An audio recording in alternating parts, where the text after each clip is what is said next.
Hello friends, எல்லாருக்கும் வணக்கம். நான் உங்கள் டேவிட் அன்பு. இன்றைக்கி நம்ம இந்த வீடியோவில் ஒரு இன்ட்ரெஸ்டிங்கான டாபிக் பார்க்க போகிறோம். ரொம்ப சிம்பிளான கான்செப்ட் தான், ஆல்ரெடி நமக்கு தெரிஞ்சது தான். ஆனால் இதை எப்படி நம்ம எஃபெக்டிவாக யூஸ் பண்ண போகிறோம் அப்படிங்கிறது தான் இன்னையோட சப்ஜெக்ட்.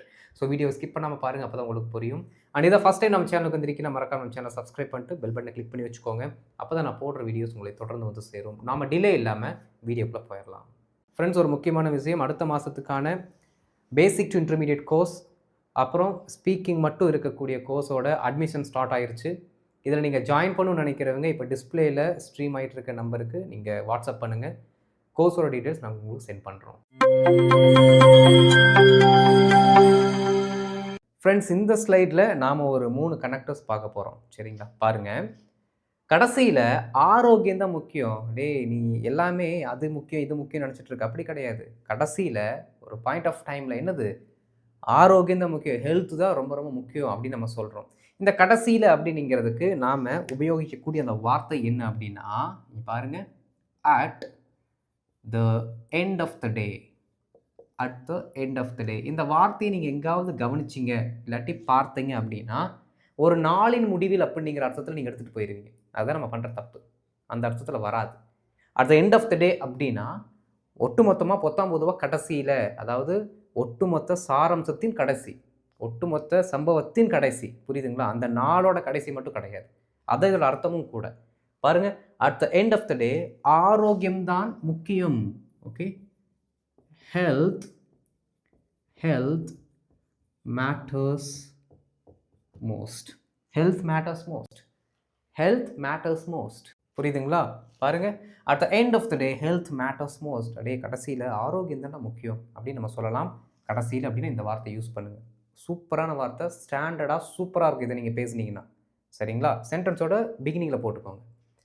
கடைசியில் அது உங்கள் முடிவு. சொல்கிறதெல்லாம் சொல்லியாச்சுங்க, கடைசியில் அது உங்கள் முடிவு அப்படின்னு நம்ம சொல்கிறோம்ல. பாருங்கள், at the end of the day, okay, it is your decision. It is your decision. At the end of the day, that is your decision. இல்லாட்டி it is your decision. சிம்பிளான சென்டென்சஸ் தான். நீங்கள் இந்த கனெக்டர்ஸை மட்டும் தெரிஞ்சுக்கிட்டீங்கன்னா மீதி சென்டென்ஸை நீங்களே என்ன பண்ணிடலாம், மேக் பண்ணிடலாம். சரிங்களா? கடின உழைப்பு நீண்ட காலத்திற்கு பலன் தரும். அதாவது இப்போ நல்லா சொகுசாருன்ட்டு பின்னாடி நல்லா இருக்கலாம்னு நினைக்காத. இப்போ நல்லா ஹார்ட் ஒர்க் பண்ணு. அந்த கடின உழைப்பு என்ன பண்ணும் அப்படின்னா ரொம்ப காலத்துக்கு உனக்கு பலன் தரும். இந்த நீண்ட காலத்திற்கு அப்படிங்கிறதுக்கு நம்ம வேறு வார்த்தைகள்லாம் படிச்சிருப்போம், ஆனால் அது இங்கே செட் ஆகாது. ஓகே, அப்போது இந்த இடத்துல பார்த்தீங்கன்னா நீண்ட காலத்திற்கு அப்படின்னு ஒரு ரிலையபிலிட்டியை சொல்லுது பார்த்தீங்களா? இதற்கு நாம் ஒரு கனெக்டர் வச்சுருக்கோம். அது சென்டென்ஸோட கடைசியில் போட்டுக்கலாம். ஓகே, பாருங்கள், கடின உழைப்பு பலன் தரும். அதை ஃபஸ்ட் எழுதிடலாம். கடின உழைப்பு, ஹார்ட் ஒர்க், பலன் தரும், pays off. Okay, hard work pays off. கடின உழைப்பு பலன் தரும். எப்போதுக்கு? நீண்ட காலத்திற்கு. சும்மா இன்னைக்கு நாளைக்கு கிடையாது, நீண்ட காலத்திற்கு. பாருங்கள், இன் த லாங் ரன். இந்த வார்த்தை நீங்கள் பார்த்துருப்பீங்க. இன் த லாங் ரன், நீண்ட ஓட்டத்திற்கு அப்படின்னு நம்ம சொல்லாமல் நீண்ட காலத்திற்கு அப்படின்னு நம்ம சொல்கிறோம்.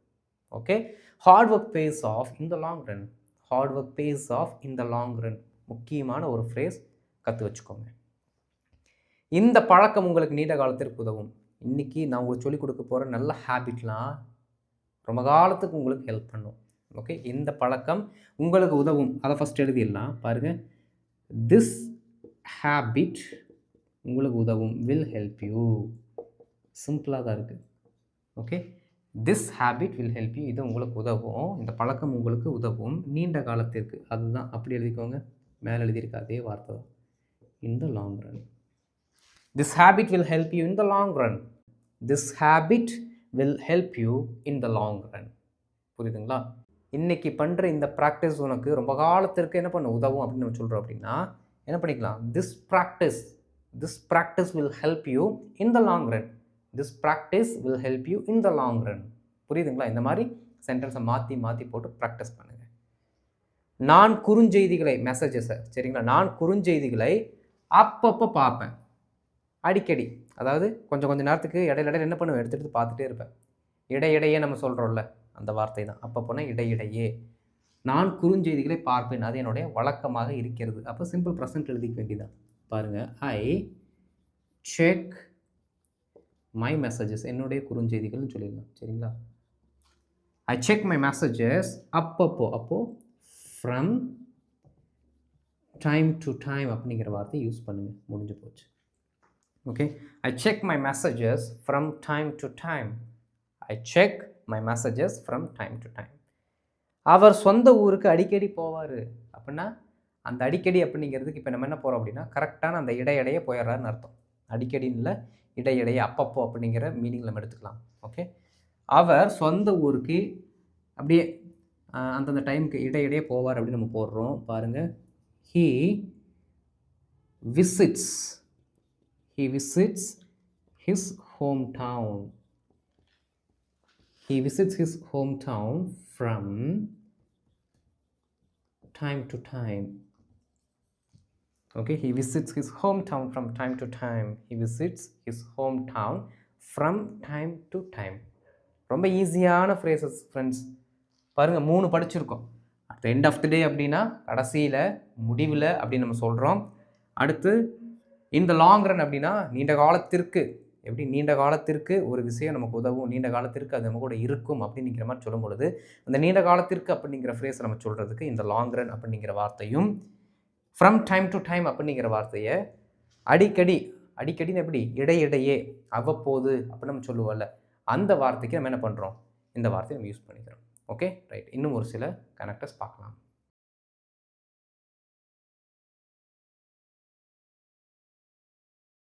இப்போ அடுத்து ஒரு சில கனெக்டர்ஸ் பாருங்கள். நான் போட்டியை நேர்மையாக ஜெயித்தேன். இது ஒரு முக்கியமான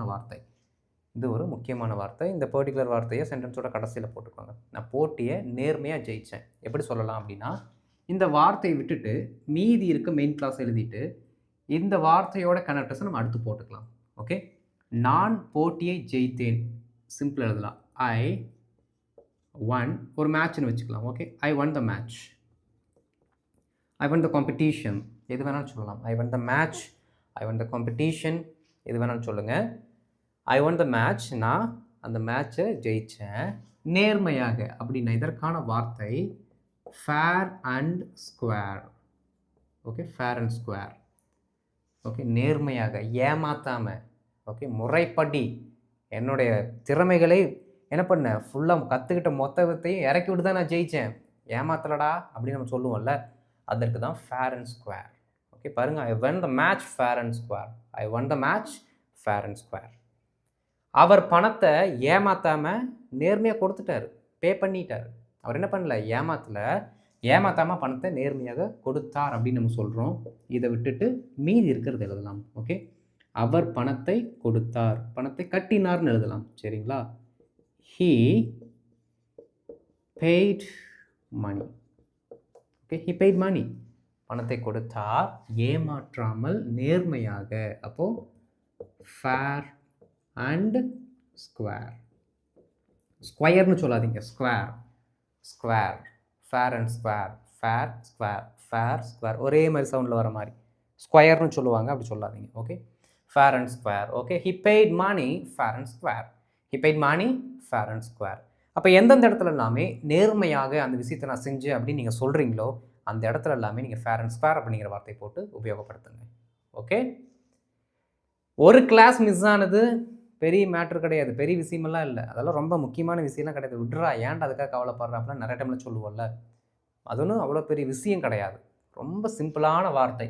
அதையும் கடைசியிலே போட்டுக்கலாம். பாருங்கள், ஒரு கிளாஸ் மிஸ் ஆனது எப்படி சொல்லலாம் அப்படின்னா மிஸ்ஸிங் அ கிளாஸ்.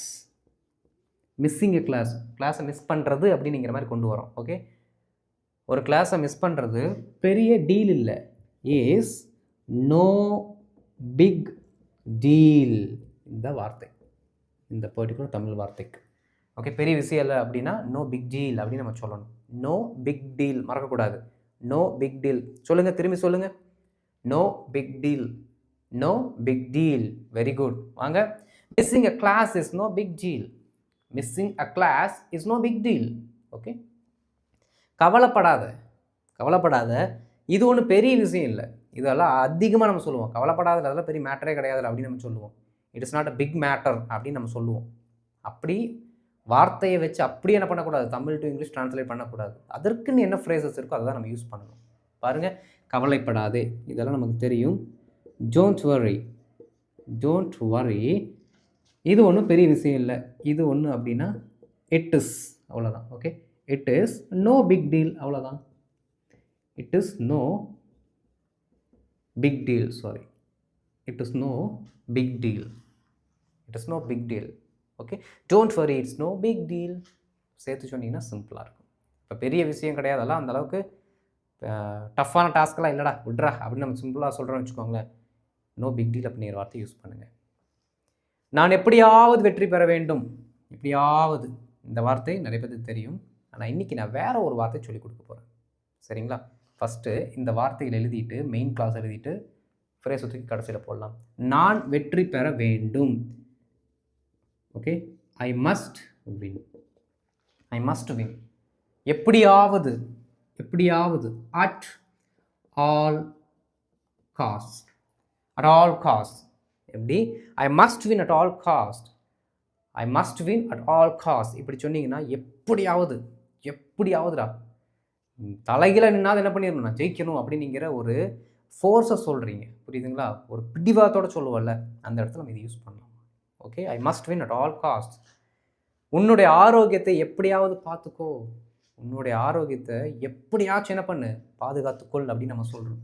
பாருங்கள், பாதுகாத்துக்கொள், protect, protect your health, protect your health at all cost. Cost அப்படின்னா பணம் கிடையாதுங்க. இந்த இடத்துல முக்கியத்துவத்தை நம்ம பற்றி பேசுகிறோம். எப்படியாவது அப்படிங்கிற அந்த முக்கியத்துவம். Protect your health at all cost, protect your health at all cost. ரொம்ப ஈஸி தான். சரிங்களா? அப்புறம் உங்கள் ப்ரெசன்டேஷன் நல்லா இருந்துச்சு. இதை நான் எப்போ சொல்லுவோம் அப்படின்னா, ரொம்ப நேரம் பேசிகிட்டு இருப்போம். பேசிட்டு கடைசியில் வந்து பார்த்திங்கன்னா ஒரு விஷயத்தை வந்து நம்ம பாயிண்ட் பண்ணுவோம். அப்புறம் அந்த விஷயம் நல்லா இருந்துச்சுங்க, அப்புறம் அதை பற்றி நானே சொல்லான் இருந்தேன். இந்த அப்புறம் அப்படின்னு சொல்லும்பொழுதே உங்களுக்கு தெரியுதுங்களா, ஏதோ கொஞ்சம் நேரம் ஒரு விஷயத்தை பேசிகிட்டு இருந்தோம், இமீடியட்டாக வேறு ஒரு விஷயம் நமக்கு அப்படியே கிளிக் ஆகுது, உடனே அந்த பாயிண்ட்டை நம்ம இழுக்கிறோம். ஓகே, அப்புறம் என் பேர் டேவிட் அன்பு, இவ்வளோ நேரம் கதையெல்லாம் நிறைய பேசியிருப்போம். அப்போ தான் பார்த்தீங்கன்னா முக்கியமான பாயிண்ட்டை சொல்லுவோம், அது மைண்டுக்கு கிளிக் ஆகும், உடனே நம்ம சொல்லுவோம். அப்புறம் ஓகே, இந்த வார்த்தைக்கு நம்ம வச்சுருக்க ஃப்ரேஸ் என்ன அப்படின்னா இங்கிலீஷில் பாருங்கள், by the way. Okay, by the way, உங்கள் ப்ரெசன்டேஷன் நல்லா இருந்துச்சு. I liked your presentation. Okay, பாருங்கள், ஐ லைக் யுவர் ப்ரெசன்டேஷன். உங்கள் ப்ரெசன்டேஷன் நல்லா இருந்துச்சு அப்படிங்கிறத எனக்கு பிடிச்சது நான் சொல்கிறேன். Your presentation was pretty good, your presentation was pretty good அப்படி சொன்னாலும் கரெக்டு தான். ஓகே, பாருங்கள், by the way, by the way, I like your presentation, by the way, I like your presentation, by the way, I am David Anbu, by the way, I am David Anbu. அப்புறம் என்னை பற்றி சொல்ல மறந்துட்டேங்க, நான் David அன்பு இப்படி நம்ம சொல்கிறோம்ல, அந்த இடத்துல யூஸ் பண்ணக்கூடிய வார்த்தை தான் அப்புறம் அப்படிங்கிற வார்த்தை. புரியுதுங்களா? இந்த 4மே ரொம்ப ரொம்ப முக்கியமான வார்த்தைகள். எக்காரணத்து கொண்டும் நீங்கள் என்ன பண்ணிடக்கூடாது, மறந்துடக்கூடாது. இந்த வார்த்தைகள்லாம் நீங்கள் போட்டு யூஸ் பண்ணாதான் ஒரு ஃப்ளோ இருக்கும் உங்களோட சென்டென்ஸில். ஓகே, இன்னும் கடைசியாக ஒரே ஒரு கொஞ்சம் ஃபில்லர்ஸ் பார்த்துட்டு நம்ம வீடியோ முடிச்சுக்கலாம்.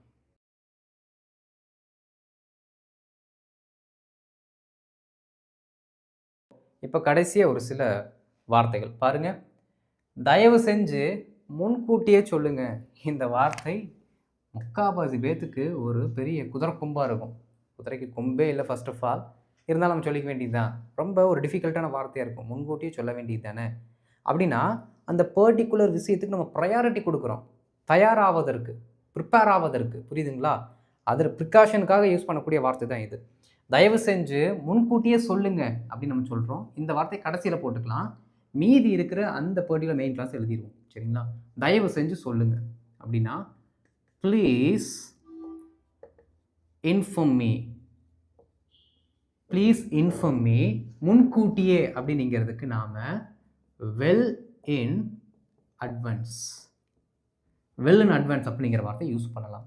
Please inform me well in advance, don't delay.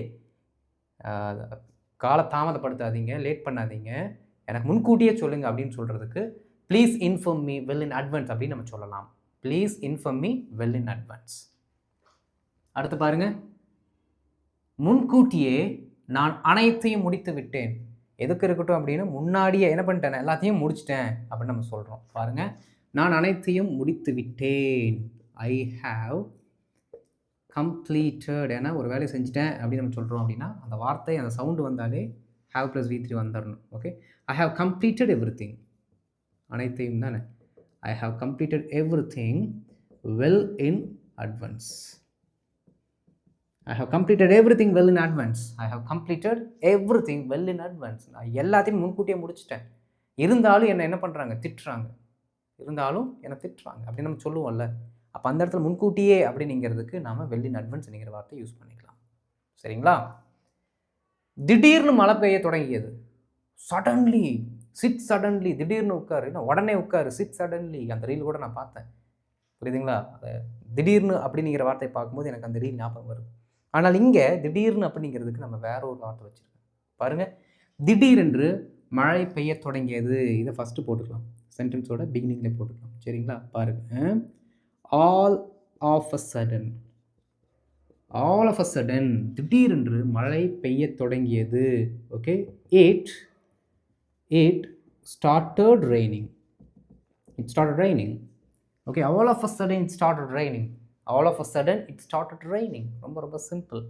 புரியுதுங்களா? இது வந்து முக்கியமான ஒரு வார்த்தை. மேலே இருக்கிறது அதோட முக்கியமான வார்த்தை. புரியுதுங்களா? ஏன்னா நமக்கு எப்போ தேவைப்படுதோ அப்போ வராது, மறந்து போயிடும்.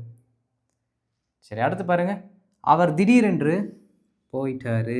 அவர் திடீர்னு போயிட்டார். He left all of a sudden. He left all of a sudden. He left all of a sudden. திடீர்னு அவர் போயிட்டார். சரிங்களா? ரைட். பொதுவாக அனைவருக்கும் இது பிடிக்கும் அப்படி கிடையாதுங்க. பொதுவாகவே எல்லாத்துக்கும் பிடிக்கும். அப்போ இந்த பொதுவாக அப்படின்னா ரொம்ப சிம்பிளான வார்த்தை இன் ஜென்ரல். ஜெனரல் கிடையாது, ஜென்ரல். இன் ஜென்ரல் பாருங்கள், every one likes it. Every one likes it. In general every one likes it. Okay, in general every one likes this food. எல்லாத்துக்கும் இந்த உணவு பிடிக்கும். பொதுவாகவே எல்லாத்துக்கும் இந்த உணவு பிடிக்கும். பொதுவாகவே எல்லாருமே இந்த படம் பார்ப்பாங்க. அப்போ அந்த இடத்துல பொதுவாகவேன்னு சொல்கிறதுக்கு காமன்லி அப்படிங்கிற வார்த்தையை நம்ம யூஸ் பண்ணுவோம். வேண்டாம், இன் ஜென்ரல் அப்படிங்கிற வார்த்தையை அப்படியே கொஞ்சம் மாற்றி என்ன பண்ணுங்கள், நீங்கள் உங்களோட அந்த பர்டிகுலர் கான்வர்சேஷனில் ப்ளேஸ் பண்ணுங்கள். ரைட்? பொதுவாகவே அவள் அமைதியானவள். எப்படி? பொதுவாகவே அவங்க இந்த மாதிரியானவங்க. ஓகே, இன் ஜென்ரல் அவள் அமைதியானவள். She is calm. She is சைலண்ட்னு சொல்லக்கூடாது. ஷீ இஸ் காம், அமைதியானவங்க. புரியுதுங்களா? In general she is calm. In general she is calm. புரிஞ்சுதுங்களா நண்பர்களே?